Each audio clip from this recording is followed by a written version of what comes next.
মুজিবকে মারা হলো কেন? মুজিব তো মারা যায় নাই, মুজিব নিহত হয়েছে একটা সেনা অভ্যুত্থানে ঘটাকালে। সেনা অভ্যুত্থান তো আর খালেদাতে মার্বেল খেলে না, ওখানে দুই পক্ষ থেকেই গোলাগুলি হয়। আমার মূল প্রশ্নটা ছিল যে কোন পরিস্থিতিতে ৭৫-এর 15ই আগস্ট হলো?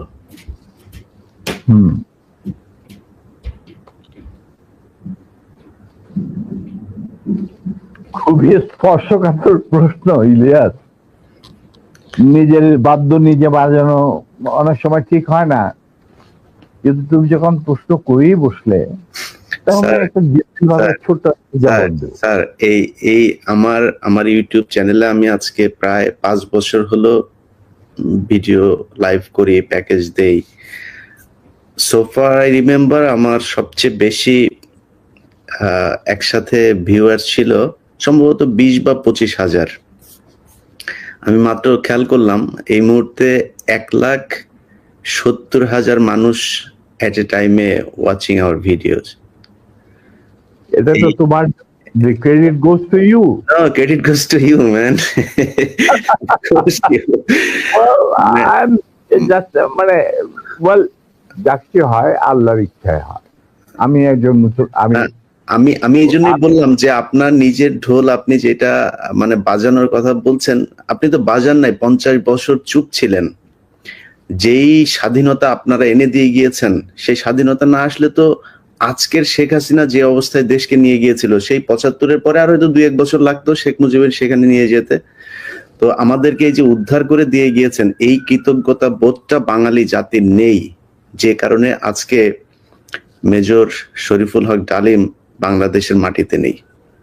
অথচ আপনাদেরকে সর্বোচ্চ সম্মাননা দিয়ে আমাদের দেশে রাখা দরকার ছিল, সেই সম্মানটুকু আমরা দেখাতে পারি নাই বলেই মাঝে মধ্যেই আবার 2024 আসে।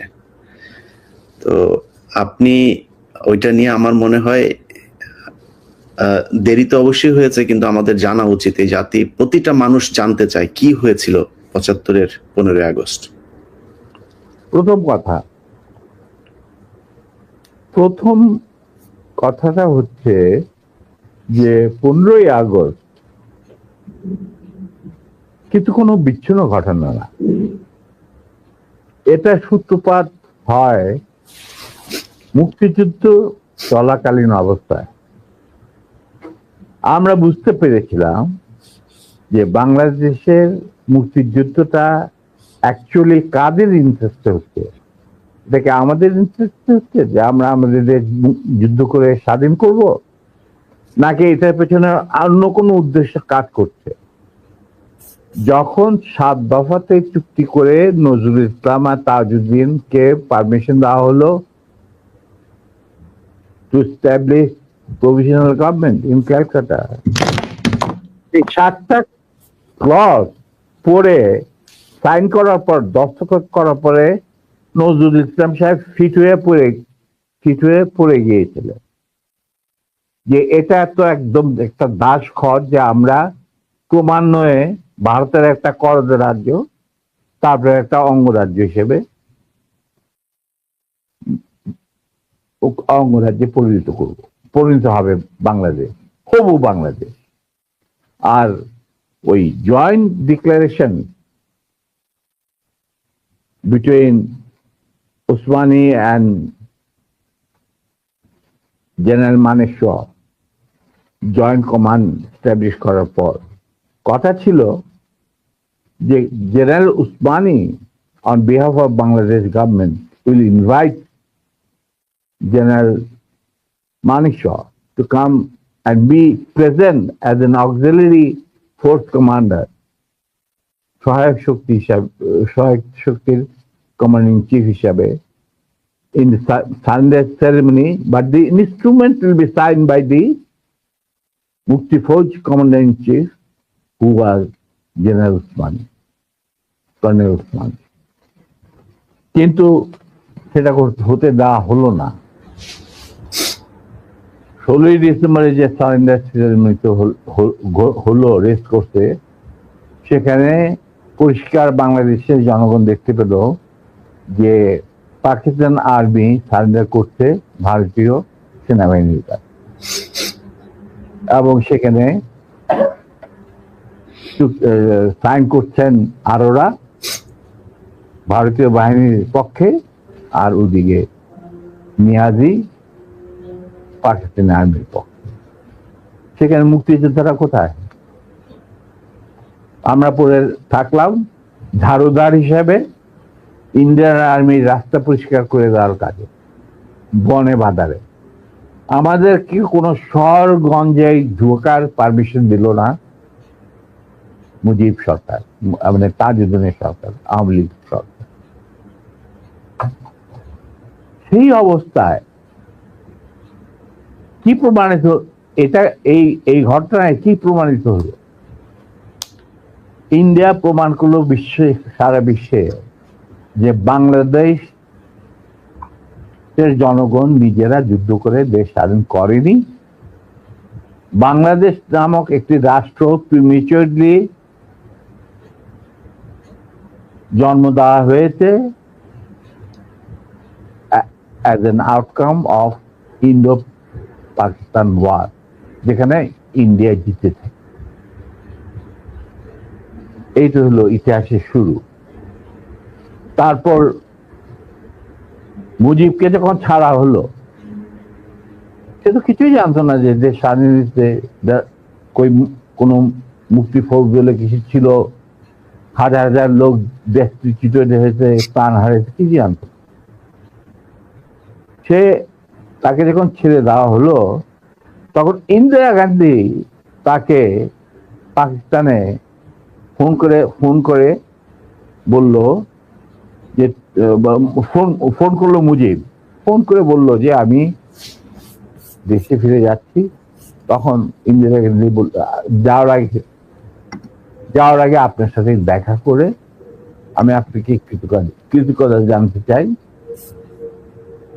তো তখন ইন্দিরা গান্ধী বলল, কৃতজ্ঞতা তো জানাবেন, আপনি ফোন না করলে আমি আপনাকে ফোন করতাম, আপনাকে ঢাকায় সরাসরি আপনি যাবেন না, আপনি নয়াদিল্লি হয়ে যেতাম।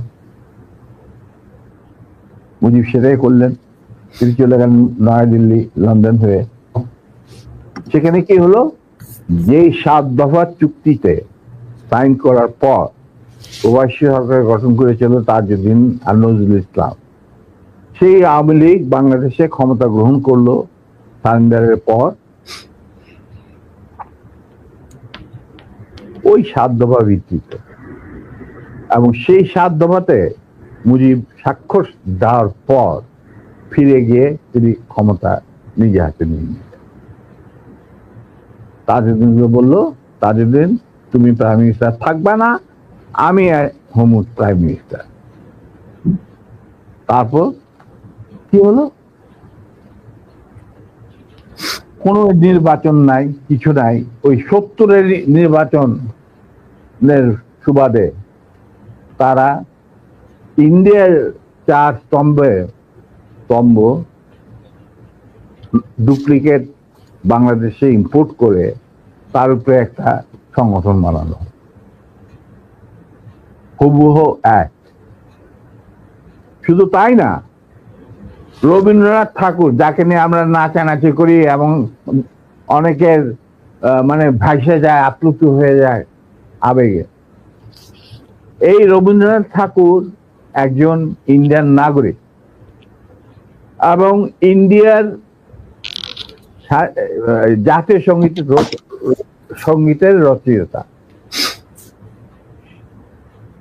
আমাদের দেশে তার চেয়েও প্রতিভাবান কবি কাজী নজরুল থাকা সত্ত্বেও আমরা সেই ভারতীয় নাগরিকের একটা গানকে আমাদের জাতির উপরে চাপে দেওয়া হলো জাতীয় সঙ্গীত। পৃথিবীর ইতিহাসে এমন কোন নজির আর দ্বিতীয়টা আছে বলে আমি মনে করি না। কেন কোন বাংলাদেশে যদি নজরুল ইসলামকে আমরা জাতীয় কবি আখ্যা দিয়ে থাকি, তাহলে নজরুল ইসলামের গান কেন হলো না? বা অন্য কারো গান হতে পারতো জাতীয় সঙ্গীত। ভালো ভালো কবি সাহিত্যিক ছিলেন আমাদের দেশে, কিন্তু পৃথিবীর ইতিহাসে কোথাও নাই যে বিদেশি এক নাগরিকে, যে নাকি তার দেশের জাতীয় সঙ্গীত রচনা করেছে এবং আমাদের শুদ্ধ স্বাধীন বাংলাদেশে এসেও আমাদের জাতীয় সঙ্গীত রচনা করতে হবে। এটা কি ধরনের কথা? That means you have nothing in your hand. তারপর মুজিবকে দিয়ে রক্ষী বাহিনী সৃষ্টি করলো ইন্ডিয়া। তারা বাংলাদেশের সামরিক বাহিনীকে দুর্বল করে একটা নামে মাত্র সামরিক বাহিনী, হাতে লণ্ঠন করে ঠনঠন, এই ধরনের একটা সেনাবাহিনী রাখবে। আর কারণ একটা সেনাবাহিনী তো রাখতেই হবে, কারণ যে কোনো জাতির মেরুদণ্ড হচ্ছে সেনাবাহিনী। ওই হাতে লণ্ঠন করে ঠনঠন, আর আসলে তার চেয়ে অনেক শক্তিশালী একটা বাহিনী গঠন করলো ইন্ডিয়া। স্যার, ওই যে 7 দফাটা আমরা তো ইতিহাস পড়ে, আমরা তো আসলে সাক্ষী না, আমরা পড়ে মানুষকে জানানোর চেষ্টা করেছি। আপনার স্মরণ আছে 7 দফাটার কথা? কি কি ছিল ওই দফায়, যদি কয়েকটা গুরুত্বপূর্ণ জায়গা যদি মনে রাখেন। দেখো, আমি ভাই, আমি তো অ্যাকচুয়ালি 7 দফা একদম টোটো এগুলো আমার বইতে লেখা আছে। যারা এটা কেন জিজ্ঞেস করলাম স্যার, কারণ হচ্ছে মানে আচ্ছা, আমি তো করতে পারবেন না স্যার, সেনাবাহিনী তো 7 দফা মানলে করতে পারবেন না স্যার।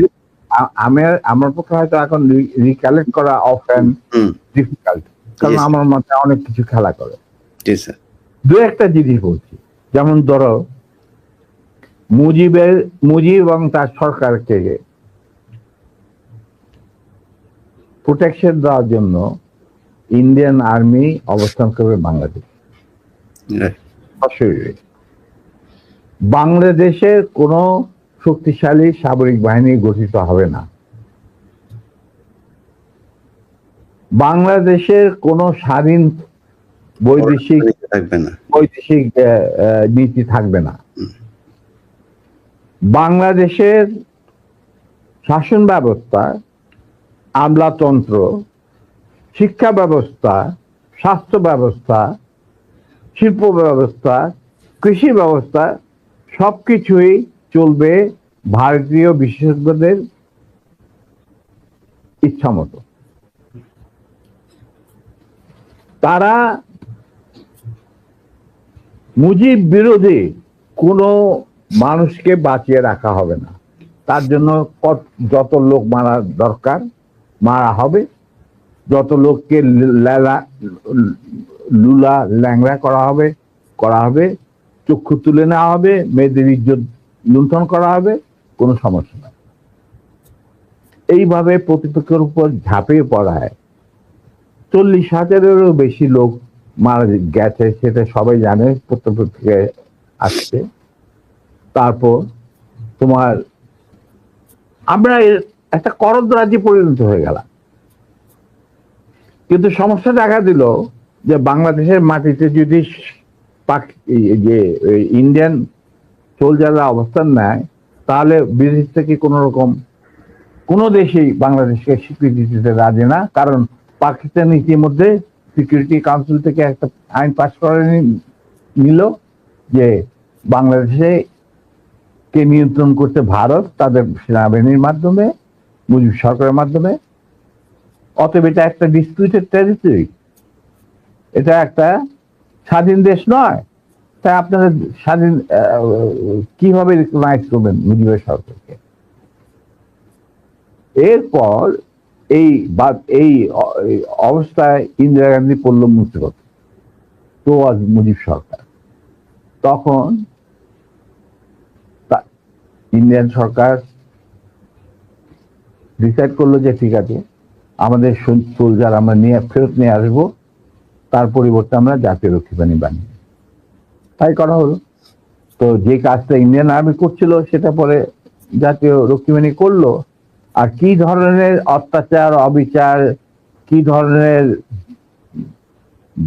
মানে হত্যাযজ্ঞ, গুম খুন এবং অনাচার অবিচার মুজিব সরকার করছিল, সেটা খতিয়ান তুমি আমার কি ভালো জানতে। অনেকে এই বিষয়ে লিখেছেন, সাহসী যারা তারা লিখেছেন, আমিও কিছুটা লিখেছি। সেখানেই শেষ হলো না।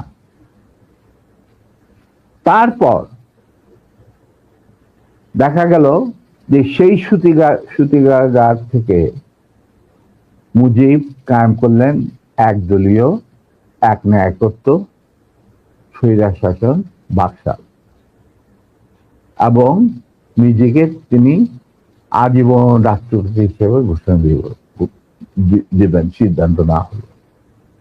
এই বাকশালের মেম্বার সবাই, সেই বাকশাল করার পর মুজিবের শক্তি বেড়ে গেল, তার নিষ্ঠুরতা এমন অসহনীয় পর্যায়ে চলে গেল, ইলিয়াস লুটপাট, মার ধর, চোরাচালান, নকল টাকা ছাপানো ভারত থেকে, এই সমস্ত মানে একটা আমাদের মনে অস্তিত্বই এমন অবস্থায় গিয়ে থাকলো যে মানুষ একদিন মুজিবের জন্য দোয়া করেছিল যে আল্লাহ আমাদের এই মুজিব আমাদের চোখের মনি, আমাদের বাঁচাবে, দেশকে স্বাধীন করবে, বাঙালিদের ন্যায্য অধিকার আদায় করবে। সেই মুজিবের জন্য লোকজন আল্লাহর কাছে দোয়া চাচ্ছিল যে আল্লাহ আমাদের আজাদ দাও, নমরুদের হাত থেকে আজাদ দাও, আমরা তো শেষ, মরে যাচ্ছি সব, কোথাও কোনো কেউ নেই প্রতিবাদ করা। এটা তো আমরা যারা সেনাবাহিনীতে তখন ছিলাম, যারা দেশপ্রেমী যোদ্ধা, তারা ঠিক মেনে নিতে পারেনি। যেভাবে তারা মেনে নিতে পারেনি পাকিস্তানের জান্তাদের অবিচার এবং দুরাচার, এরই পরিপ্রেক্ষিতে তাদের নেতৃত্বে সংগঠিত হয় একটা সেনা বিপ্লব। অনেকে বলে মুজিবকে মারা হলো কেন? মুজিব তো মারা যায় নাই, মুজিব নিহত হয়েছে একটা সেনা অভ্যুত্থানে ঘটাকালে। সেনা অভ্যুত্থান তো আর খালে যাতে মার্বেল খেলে না, ওখানে দুই পক্ষ থেকেই গোলাগুলি হয় এবং হতাহত হয় দুই পক্ষে।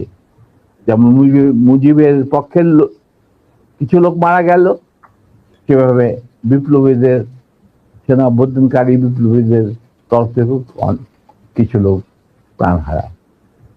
এটাই বাস্তবতা। কিন্তু তারা বিজয়ী হয়ে গেল, বিপ্লবীরা বিজয়ী হলো, তারা ক্ষমতা তাদের নিজে হাতে নিয়ে নিল।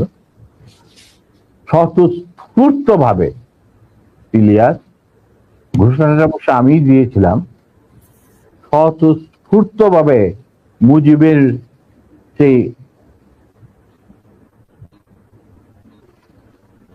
মৃত্যুর খবর জানার পর আর বাকশালের পতনের খবর জানার পর লাখো লাখো লোক, মানে দেশের রাস্তা ঘাট, গঞ্জ, শহর, বন্দর, নগর, গ্রাম, সবাই আনন্দ মিছিল বের করলো। আমরা তো এই সমস্ত লোকজনকে ডেকে নিয়ে আসিনি, স্বতঃস্ফূর্ত ভাবে লোকজন। আর যে সমস্ত রাজনৈতিক নেতা বা দলগুলো আন্ডারগ্রাউন্ড ছিল, তারাও জনসমর্থন নিয়ে রাস্তায় চলে আসে। এইভাবেই জনস্বীকৃতি পেয়েছিল 15ই আগস্টের 32 সামরিক অভ্যুত্থান। এবং পরবর্তীতে খালেদ মোশাররফের প্রতিক্রিয়াশীল কুচক্রীতে